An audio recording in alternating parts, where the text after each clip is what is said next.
ជំរាបសួរលោកតាលោកយាយអំពូនេះបងប្អូនជាថ្មីម្ដងទៀតចំពោះត្រីឆ្លាំងមិនត្រឹមតែយកទៅប្រឡាក់ធ្វើជាត្រីងៀតក៏ដូចជាសម្លកកូរឬក៏សម្លខ្ទិះឲ្យមានរសជាតិឈ្ងុយឆ្ងាញ់ក៏ប៉ុន្តែ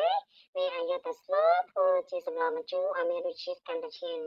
អញ្ចឹងថ្ងៃនេះខ្ញុំមកបង្ហាញបងប្អូនពីវិធីធ្វើសម្លម្ជូរដើមចេកយ៉ាងមានរសជាតិឈ្ងុយឆ្ងាញ់និយាយទៅឆ្ងាញ់មិនចាញ់ត្រីផ្ទុកហើយនឹងត្រីកាប្រហែលទេបងប្អូនចាត្រីឆ្លាំងនេះមានពងតែបងប្អូនតែពងមិនធំប្រហែលនេះទៅ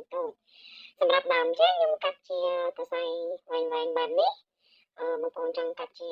កង់ក៏បានសម្រាប់ខ្ញុំកាត់បែបនេះដើមចេកកាត់ពីចកាមកខ្ចីញញតែម្ដងបងប្អូន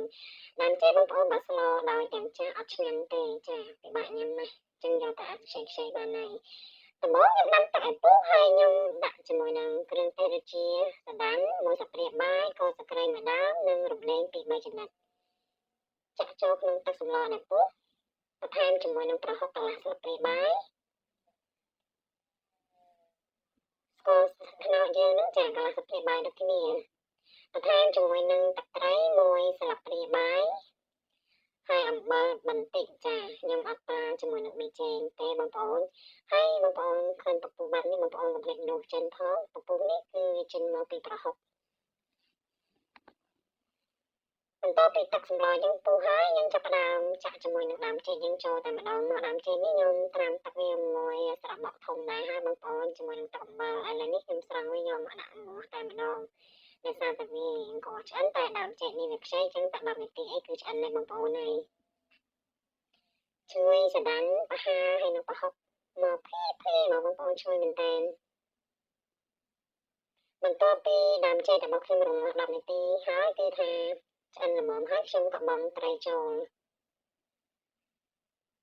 សម្រាប់ត្រីបើបងប្អូនមិនចង់ឲ្យវាមានក្លិនបងប្អូនអាចស្រុះទឹកក្តៅប្រហែលជា2នាទីហើយសម្ញមកស្លក៏បានដែរតែខ្ញុំអត់ស្រុះទេដោយសារត្រីនេះអត់មានឆ្អាបទេបងប្អូនពេលស្លទៅអត់ឆ្អាបដូចត្រីផ្សេងៗទេអាចនឹងឆ្អាបបន្តិចបន្ទាប់ពីសម្លដើមចេកយើងហើយនឹងត្រីវារៀងឆ្អិនហើយយើងចាប់ផ្ដើមបង់ជាមួយនឹងម្រះប្រៅជាគ្រឿងផ្សំដែរមិនអាចខ្វះបានហើយបង្កើនរសជាតិសម្លយើងឲ្យរឹតតែឈ្ងុយឆ្ងាញ់គ្រាន់តែបង់ម្រះប្រៅចូលទៅគេថាក្លិនប្រហើរជាតែម្ដងបងប្អូនហើយ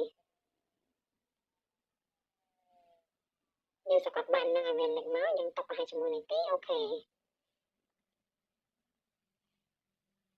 អញ្ចឹងសម្លខ្ញុំរហ័សហើយពុកម៉ែបងប្អូនអញ្ជើញឆ្ងាញ់ជាមួយខ្ញុំទាំងអស់គ្នានិយាយទៅទំនងមែនតែនហើយបើនិយាយពីរសជាតិត្រីឆ្លាំងនេះវិញគឺថាសម្លម្ជូរខ្ញុំទឹកតែដឹងថារសជាតិឆ្ងាញ់មែនតែនឆ្ងាញ់មិនចាញ់ត្រីផ្ទុកហើយនឹងត្រីកែទេអញ្ចឹងសម្រាប់ថ្ងៃនេះវីដេអូខ្ញុំមានតែប៉ុណ្្នឹងឯងជួបខ្ញុំវីដេអូក្រោយទៀតអរគុណជម្រាបលា